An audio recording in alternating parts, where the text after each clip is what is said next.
tinuod ha, single dad na ang akong darling. Na-meet na ko na siya sa dating site.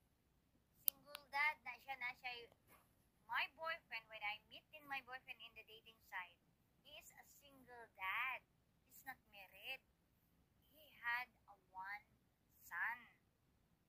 That her son is 25 years old na now. Like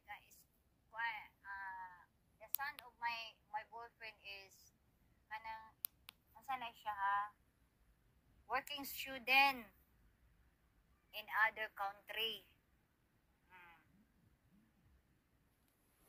Ulit taon na.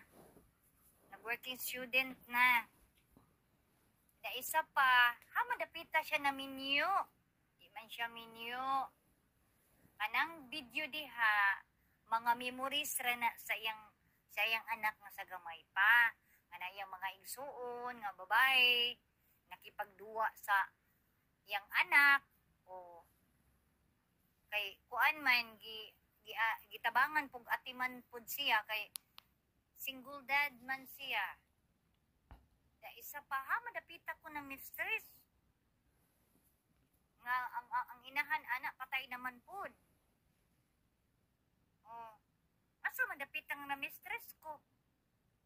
Which part nga na mistress? Nga ang inahan sa iyang anak nga namatay man. Kay gumikan sa iya ambot noon sa nga sakita. Sakit man.